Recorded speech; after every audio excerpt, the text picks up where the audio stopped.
about the interactive stage, right, in the previous class. Now we'll see about the interactive stage.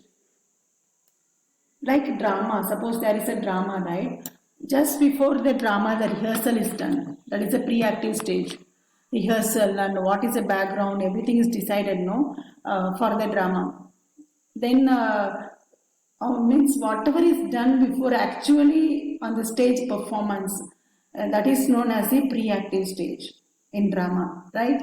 And who will be the musician, who is going to sing, and how it is going to be arranged, how the drama background sceneries what we are going to do. All this arrangement are pre-active stage. Same way, what will be the competence of the child and what is the learning outcome. We are going to state the learning outcome. After finishing this particular topic, what will be the learning outcome? We'll be listing it out, and what are the contents to be taught and what are the types of learning we are going to use, just like your drama only. Next is when the actually drama is taking place, right? Then actual teaching is taking place. That is the interactive stage. That is nothing but methods, approaches of stimulus presentation. Okay, next is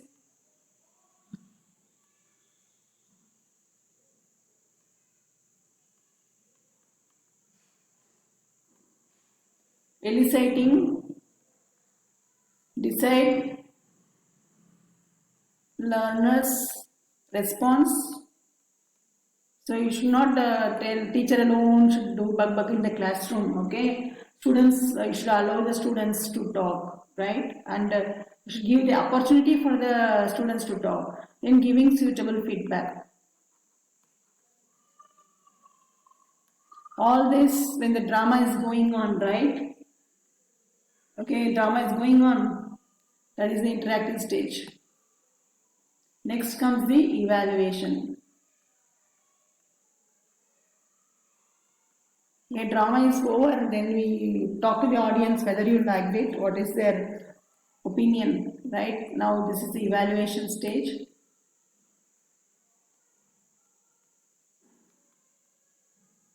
Determining the learning outcome, whether we are able to achieve the learning outcome or not, right? And next is setting new objectives of teaching. Okay, if the student did not learn, then you do the everything together again, rewind everything, right?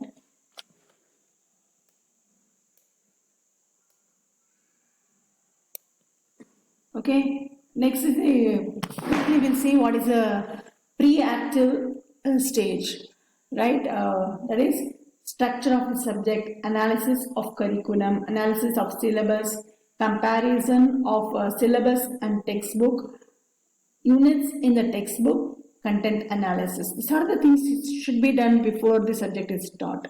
We have to do the content analysis also. We'll be talking about it later. Interactive stage, learning experience, what are learning experience to be provided so that to make the content understandable, and sensitization, that is sensitizing to core elements, inculcating during the teaching, you should inculcate values, selecting appropriate methods, approaches of stimulus presentation, eliciting desired learners' response, giving suitable feedback. Evaluative stage, evaluation of learning and teaching. Right, the questions should be based on content, core elements, values, and generalizations. So these are the things you should keep in mind for during the evaluation, right? Next is the I talked about the content, right? Content analysis. So the affective development centered subject. That is, what are the facts, what are the time. For example, if we talk about the history, what are the facts in history? What is the time when that particular incident happened? Which place it has happened? Who are personalities who are involved in that? What are the new terms a child should learn? What is the concept? What is generalization? What is event? why this particular event happened, what is the cause and effect relationship between that. For example, if you talk about some war, what is the cause of the war, what is the effect of that war, what are the message ultimately you get. These are the things we have to see the content, right? This is about the content analysis in history. We'll be seeing about mathematics also, right? And then knowledge of the subject, entry competence.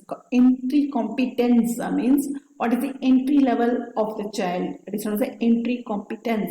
Then knowledge of instructional objectives and specifications. And what are the learning outcomes. So all the things is dealt in the pedagogical analysis.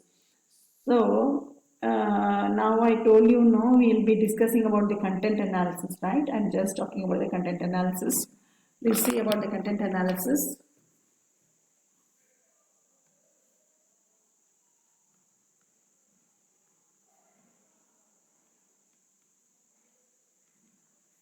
Right?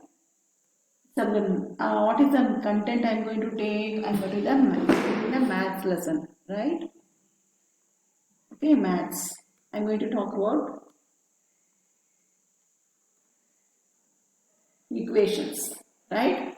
So when I talk about equations, what are the terms involved in equation? You know, they are variables, x, right? We talk about x, normally variable means x. Then constants, right? Then we talk about the concepts. This concept is about the equation, right? Child learns about the equation. Next is the definition. What are the definitions child learns?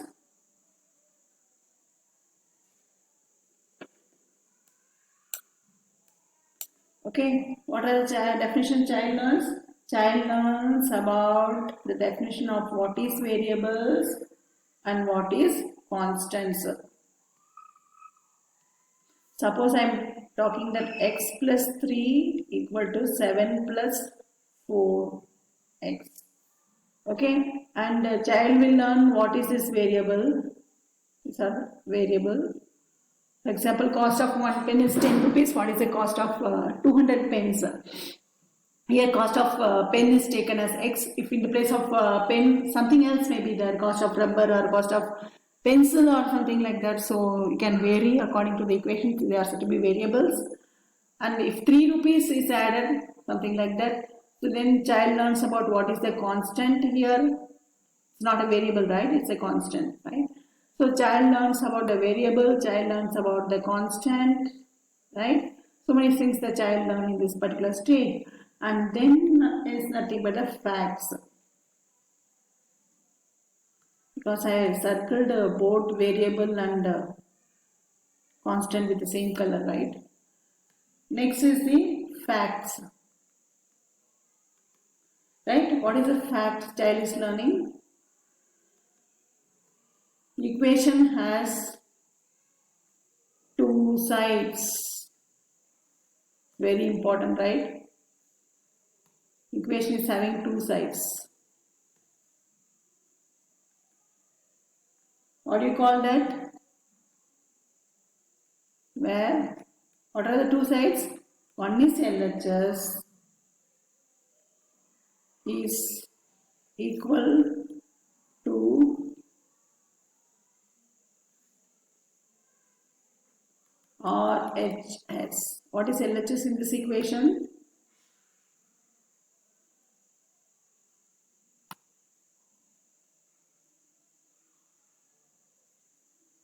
Okay, in this equation, what is LHS? LHS we are having x plus 3. What is RHS? 7 plus 4x. And LHS equal to RHS, right? So this is the fact the student is learning, LHS and RHS equality between them. Then we talk about the equation.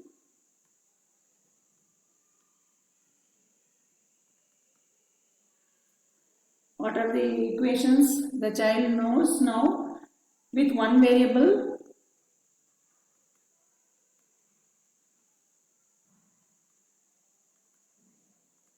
child learning, they say 6th standard or 7th standard.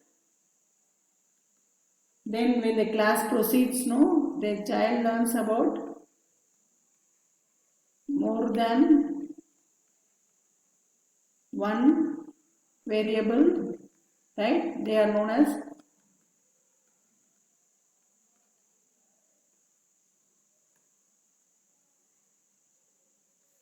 simultaneous equation, right?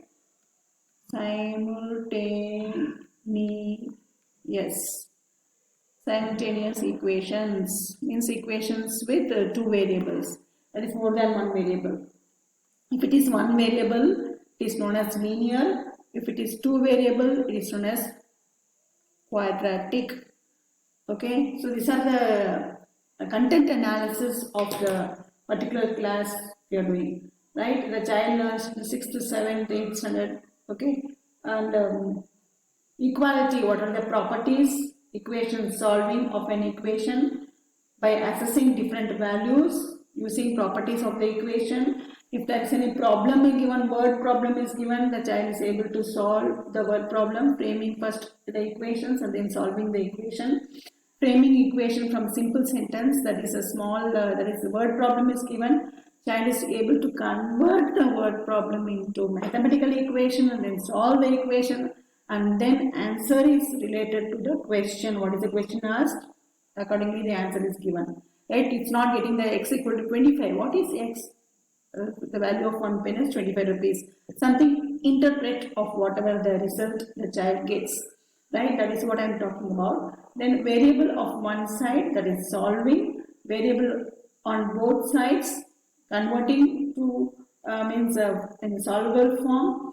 The variable may be in one side only, sometimes variable may be in both the sides also, and after getting the result, the child is able to verify whether the answer is correct or not. Then framing equation, composite sentence. Then comes the difficulty level increases in the 8th standard.